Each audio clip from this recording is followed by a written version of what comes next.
Hello. This video is for women leaders who work within male-dominated industries, and I want to share with you the 3 mistakes to avoid when it comes to increasing your confidence at work. So the first mistake that a lot of women leaders make, especially when they're looking to step into a new level of confidence at work, is they don't accept positive feedback. So what I mean by that is someone compliments you on your work and you say, oh, no big deal, that was easy, I can do that in my sleep. Guess what happens? That is you signaling to that other person, maybe to a team of people, that your contributions aren't as valuable.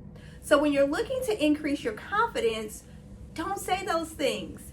Instead, step into it and say, thanks for recognizing that. I pride myself on doing this well, or even thank you.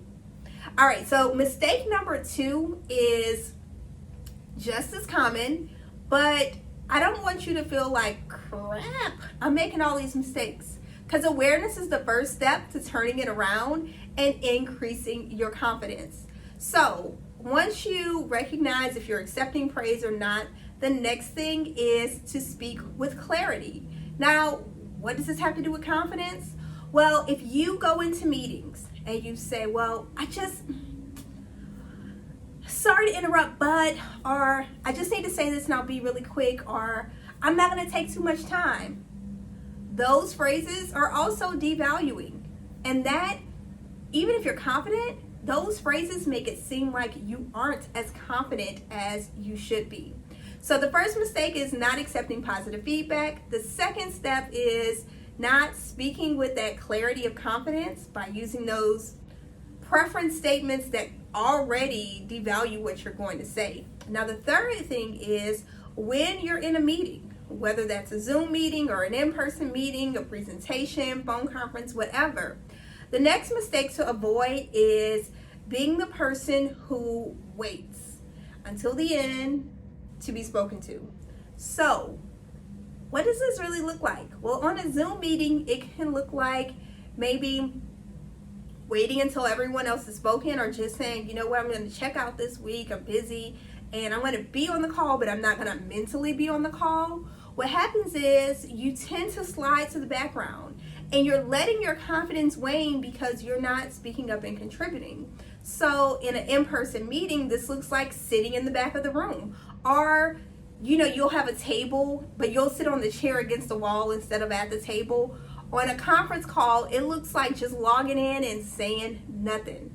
So what do you do instead? Well, if you need some time to recharge, go ahead and opt out of the meeting if you can, all right? I'm a big advocate of taking the time you need to recharge. So this is not about overworking. If you're not burnt out, if you're recharging properly, what you could do then is look at the agenda in advance and choose strategically where you're going to insert your comments, your feedback, your suggestions, etc. That way you're not sitting on the back end of the meeting saying nothing, doing nothing, or if you're in person, whatever, we go back to that, sitting along the wall and not participating in the conversation. So those are the 3 mistakes to avoid when it comes to your confidence in your career as a woman leading in a male-dominated space. Now we go into more detail on this inside of the Resilient Leaders program, where we break down how to increase your confidence, your clarity, and your career strategy so that you can lead unapologetically regardless of the industry that you're in.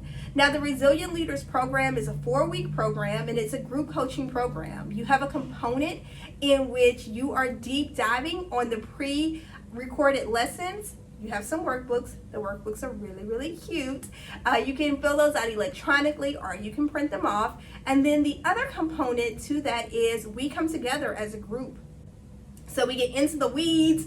I'm leading those discussions. I bring in guest speakers sometimes, and what we're able to do is we're able to unpack all of those things so that you can specifically map out how you have the clarity and confidence to lead unapologetically.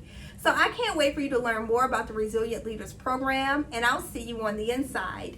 My name is Jacqueline Twillie. Continue to emulate excellence and eliminate excuses.